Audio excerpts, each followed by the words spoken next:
نحمدہ و نصلی علی رسولہ الکریم۔ حضور اقدس صلی اللہ تعالیٰ علیہ وسلم نے امت کی ہر موقع پر رہنمائی فرمائی اور اپنے ارشادات اور اقوال کے علاوہ اپنے اعمال کے ذریعے سے بھی، اور بسا اوقات حضور اقدس صلی اللہ تعالیٰ علیہ وسلم صحابہ کرام سے مختلف سوالات کرتے تھے اور ان سوالات کے جوابات صحابہ کرام سے معلوم کرتے۔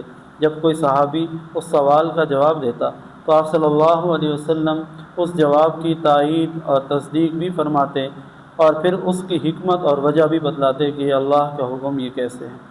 تو اس سلسلے کے اندر ہم انشاءاللہ آپ صلی اللہ علیہ وسلم کے احادیث کی کتب میں جو سوالات ذکر ہوئے ہیں ان سوالات کو ایک ایک کر کے ذکر کریں گے۔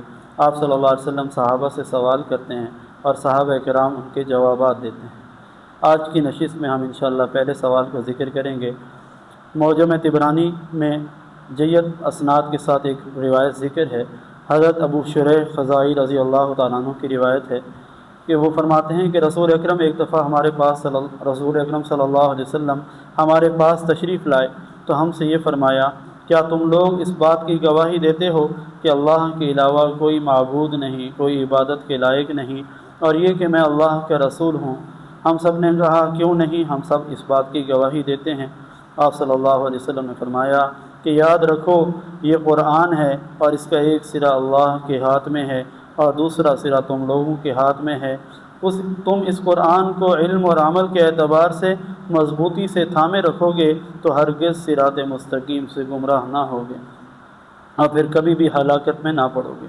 حضور اقدس صلی اللہ علیہ وسلم نے اس سوال اور اس جواب کے اندر امت کی رہنمائی یہ کی ہے کہ قرآن مجید کو اللہ رب العزت نے امت کی ہدایت کے لیے بھیجا ہے، اور قرآن مجید کا ایک سرا یعنی احکام دینے کے اعتبار سے اللہ کے ہاتھ میں ہے، اور دوسرا سرا یعنی احکام پر اور اللہ کی تعلیمات پر عمل کرنا یہ مخلوق کے ہاتھ میں ہے۔ جب انسان اور مسلمان اس دوسرے سرے کو یعنی اللہ کے احکامات پر عمل کو مضبوطی سے تھام لیں گے اور قرآن کی تعلیمات کو اپنی زندگی کے لیے نمونہ بنا لیں گے اور قرآن کی تعلیمات پر عمل کریں گے تو آپ صلی اللہ علیہ وسلم نے پھر فرمایا کہ پھر تم کبھی بھی گمراہ نہ ہوگے اور کبھی بھی ہلاکت میں نہ جاؤ گے۔